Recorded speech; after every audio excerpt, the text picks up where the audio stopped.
Another beautiful evening on Mfahamu Kiongozi every Thursday, where we get to give you different stories of different leaders in the country and even outside the country. And today, on this beautiful day, I'll be speaking to one wonderful leader and a senior counsel in this country who has practiced over 2 decades, close to 3 decades. He will be giving us the story on how it has been, the journey has been, some of the challenges, why he decided to be where he is today. And of course, any other leader you'd like me to speak to, it's 222047 and our social media handles. My name is Elizabeth Mutuku. Welcome so much, and thank you so much for giving me an opportunity to hear your story today. Where were you born and how was life like? I was born in Western Kenya, in a village called Masiense. Masiense village is at the foot of Kimingini Hills, in Idaho location in Kakamega area. Within a family of how many people, and how was life like? My mother and father, first my father was a school teacher, and my mother was a housewife. And they got 11 children. During those days, there were certain diseases that were very prevalent: malaria, whooping cough. And the family lost quite a number of children. Yeah, the first child in my family, his name was Japheth. He died. The second one was called Reuben. He died. The third one was Thomas, and he died recently. And the fourth one was called Major. He died. And I was the fifth one in the family. Now, the village in which I was brought up was a Quaker village, was a Christian village. And the people who were living in the village were mainly Christians, or Christians of Friends Church. And I had the advantages of being brought up in a disciplined community which respected Christian values. And that was to help me very much in the future. How was life like in a family of 11 kids? Now, during those days, it was during the colonial days, Yes. People lived in a very modest manner. You may be surprised, my father was earning 40 shillings per month. And he was able to give us education on the 40 shillings. Yes. That means that he denied himself very much a lot of things and so on. My mother was the one who looked after the shamba from which we got food to eat, and etc. But somehow, although the father was not getting very much money, but we lived a happy life. The life was quite happy. We were able to play around on the grounds in the village, and we were able to interact with other children very easily and so on. We would, for instance, eat in one house, and then we move on to another house, we eat there also. Yeah, it was a very friendly community. Some of the memories you have from the childhood. And life was very peaceful. Yes. Yes, and then sometimes we would go and climb with the hill, Kimingini Hill. And probably I should mention that this hill that I would refer to called Kimingini had gold. And the company was a British company, Yes. which was called Kerebe Company Limited. They were mining gold in this village, Kimingini. And there was the other area where the British were mining gold was a place called Rosterman, Yes. near Kakamega. Yes. And my home was about 7 or 8 miles from Kakamega. Yeah, so there was a lot of gold mining in the area. Yeah, unfortunately, the gold mining seems to have subsided very much. Yeah, but I think that with the proper organization, there is still gold in that area. I know you are one senior counsel in this country and someone who has practiced. But before we get to that, what inspired you to study law? Really, I wouldn't say there is a specific thing that really inspired me. But what I can say is that during those days, we used to have a method of sorting out solutions, domestic solutions. And the villagers would sit together and they would sort out, domestic problems. And I recall I used to attend quite a number of them. Probably it may be because of that I got interested in studying law. Where did you then go to study law? Yes, now, probably before I come to that, I attended a number of primary schools during those early days.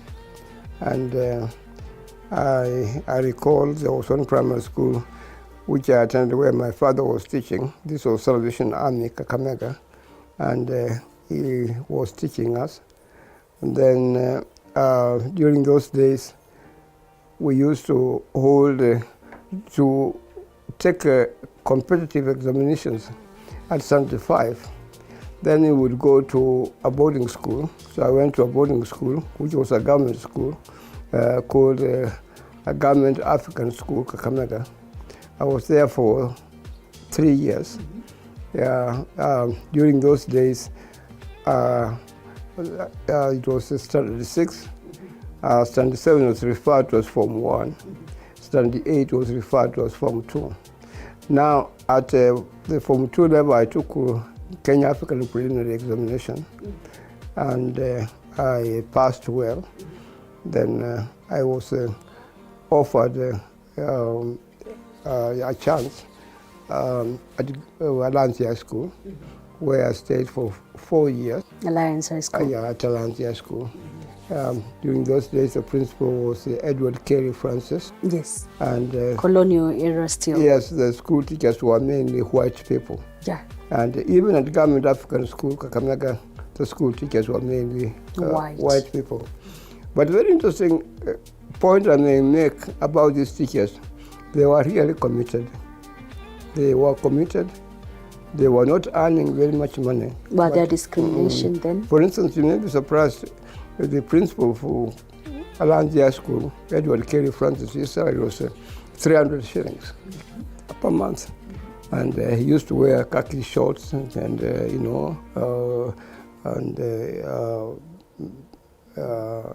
didn't lead luxurious lives at all. But they were committed. They wanted to see that we make progress. Then I left Alliance High School. I went to Makerere University College. And after Makerere, then I joined Dar es Salaam University College.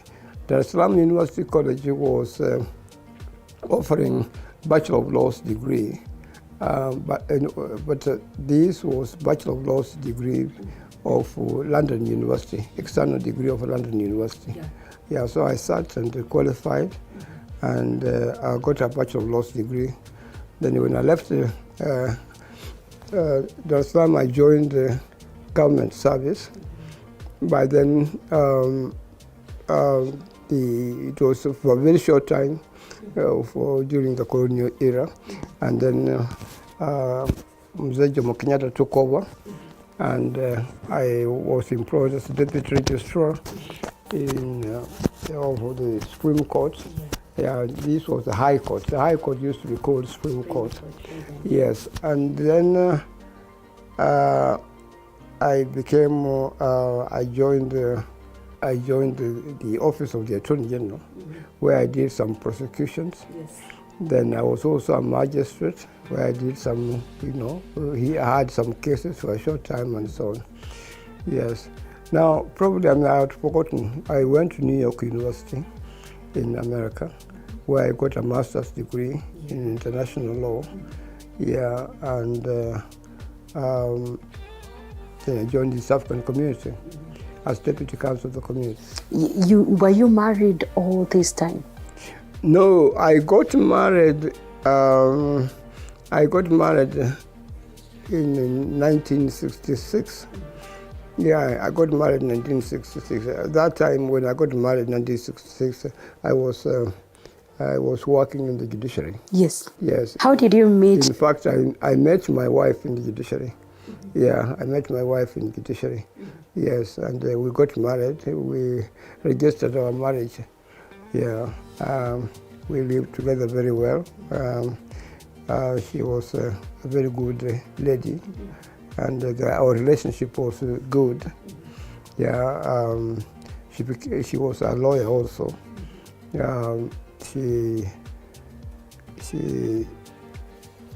We practiced together as partners in the law firm.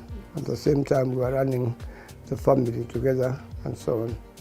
Yeah. How was it balancing family life? And I know law is one serious business. One has to run, having cases, study them before you go represent people.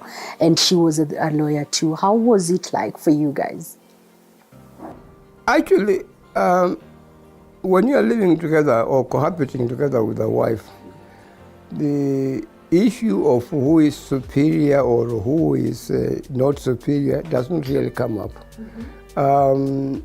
You lead ordinary lives. You attend to, make sure that there's food available, and there's money during those days to pay rent or to pay mortgages and so on.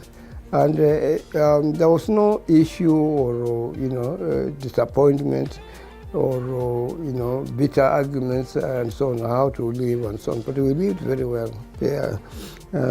She rose to the position of a judge of the High Court of Kenya.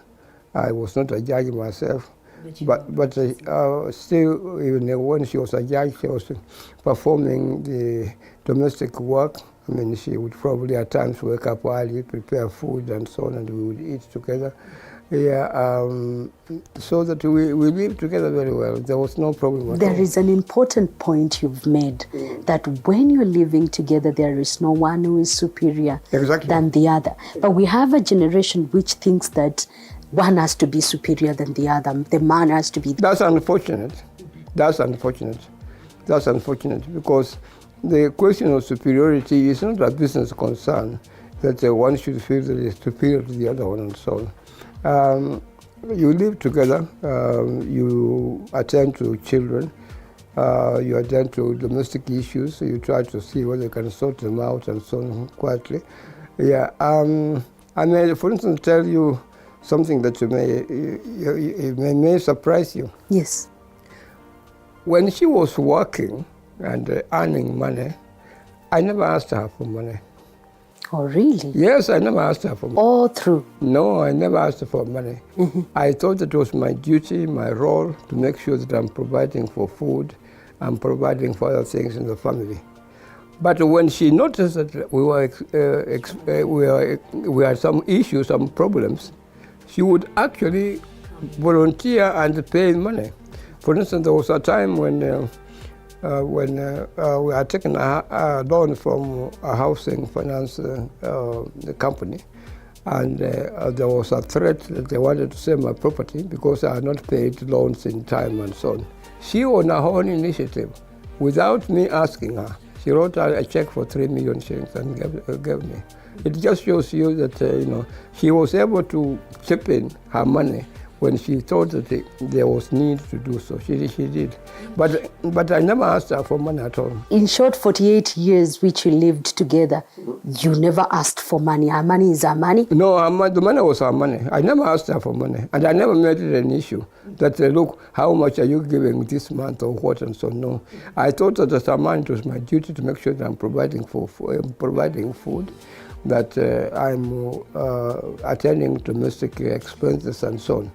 But what I would like to emphasize to you is that when she noticed herself that there was a problem, I didn't have enough money probably to attend to certain expenses and so on, she would come in and she would volunteer, she would write a check on her own and give fulfill it. That's a beautiful secret for everyone who is listening to us and they want to be happy in their marriage.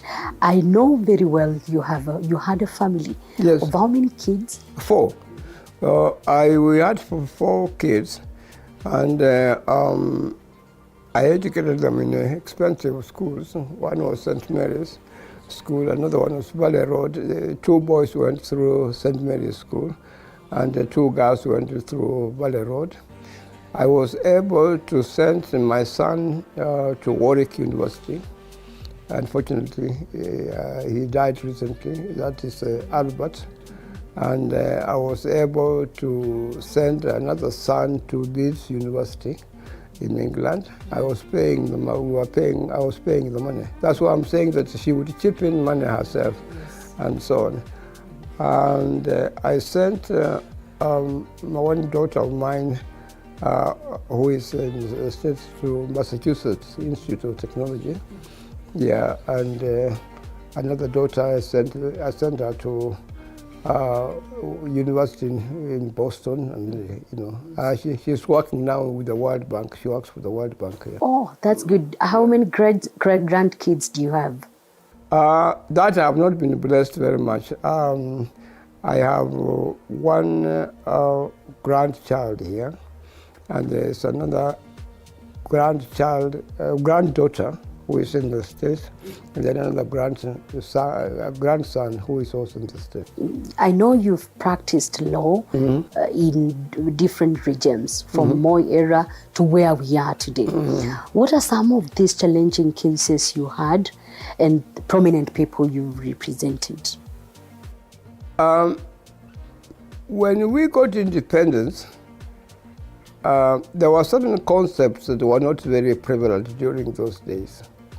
The concept of human rights, the concept of the rule of law, and the concept of supremacy of the Constitution.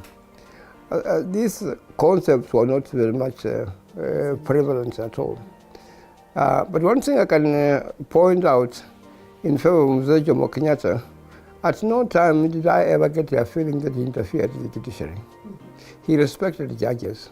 Yeah, he respected the judges, and there was no time that one got the impression that the judiciary was being interfered with at all. But a number of people during his time were detained. Detention means that you are just picked up from your home and so on. There was no explanation, and you are sent to detention. Some of the people who were detained included Jaramogi Oginga Odinga, included Kagia, included some other people from Western Kenya. For instance, I may point out to you that we had a lawyer, a barrister, that's a lawyer who had been trained in England by the name Serone, and a motion came up. I can't remember the details of the debate, but Serone said that KANU, Kenya African National Union, was dead in the House. He said that the Kenya African National Union, someone said the Kenya African National Union was dead. And then another member of parliament said, could you please substantiate? And Serone, as speaker, said, you cannot substantiate that which is obvious. Yeah. When they came out of parliament, they were picked up and taken to detention. It shows you how we were operating, not in a very graceful manner. They were taken to detention. Detention included people like Martin Shikuku, included Serone himself, and some other guys. Yeah. Then when President Moi came into power, probably before I come to leave that, there were some people who died under very suspicious circumstances during those days. Very suspicious circumstances. We had Tomboya died under very suspicious circumstances, and there was a nation who was the first one to be, to be detained, to be assassinated, His name was Pinto, a very brilliant chap. He was born here. He was a Kenyan. He was also died under very suspicious circumstances. Then we had J.M. Kariuki, who also died under very suspicious circumstances. Yes. Now, when Daniel Arap Moi came into power, there was violation of human rights. And some of us tried to speak out and say that, look, things are wrong, things are going wrong, and so on. We took up what you call cases in court to challenge some of the things. For instance, on my part, I filed a case for one Mwangi Stephen Murithi. Mwangi Stephen Murithi had been the Deputy Director of Intelligence under Daniel Arap Moi. And he was then transferred to Uplands Bacon Factory by the President. So we went to court to challenge that the President had no power to transfer civil servants at all. That the power to transfer civil servants was only conferred on the Public Service Commission. Yeah, and there were some other people also whose cases I was doing. For instance, Anyona, Mr. Anyona, he's now dead. He was a very shrewd, acute politician. Yes, I was then detained. I was in detention for 17 months. Because of that? Yeah, because of that. So you were, during, sorry about that, during Moi's era, you were used to threats and detentions. Oh, yes. And also your family being arrested. I was detained twice by Moi. Yeah, I was detained twice by Moi. They brought a pack of dogs in my home that I had some kind of guns and so on. If you come to my home, there is some kind of wood, some trees and so on and so on. They went, that had some kind of guns and so on. Now, the thing is that I do not know how, I have never owned a gun, and I do not know how to shoot. And I belonged to a faith which did not believe in killing people at all. So there was no way I could have actually owned the guns and so on. Yeah, there were threats during Daniel Arap Moi. Yeah, for instance, if it was this conference you are holding, if it was during Arap Moi's time, you yourself could actually also be asked, why are you, why are you interviewing so and so? You have an ulterior motive. Yeah, why are you? There were no freedom of speech. There was no freedom of speech at all. Yes. And then we came to the new dispensation through the 2010 Constitution. Yes. And no, the times were very terrible. I remember one time we were holding, I think we were in the 680 hotel. And we were talking there of what was happening and trying to exchange views and what and so on. And we had men and women, girls, young girls like yourself, participating in the meeting, and one young lady, when she came out of the meeting, she was then asked by the police, what were you people, why were you attending that meeting? It was on a Friday. So they threatened her that they were going to take her to Central Police Station. And the little girl, when she was now being threatened, she had to find a very, an excuse, to show that, so that they would not take her to the police station at all. She had to tell them that, look, these guys were trying to see whether we can go to one of the spots at the coast, or to have a nice weekend and so on. And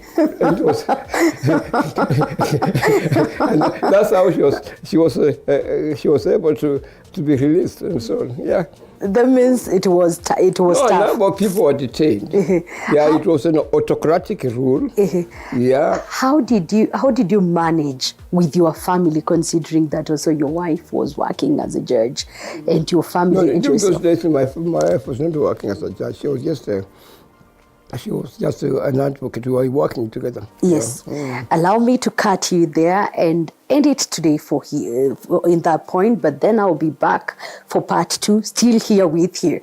Again, that has been Senior Counsel John Khaminwa. Hearing his story feels like he's taking us down memory lane, and we are learning a lot out of this. Next Thursday, 7:30 p.m., I'll be here with the same story and maybe getting to hear more from him. I'm Elizabeth Matuko. Keep it TV 47. They removed all my clothes. I remained as I came out of my mother's womb, and I found the room to which they took me. They had poured water, and I'm now 88. Congratulations. And I'm struggling now to see whether I can reach 100.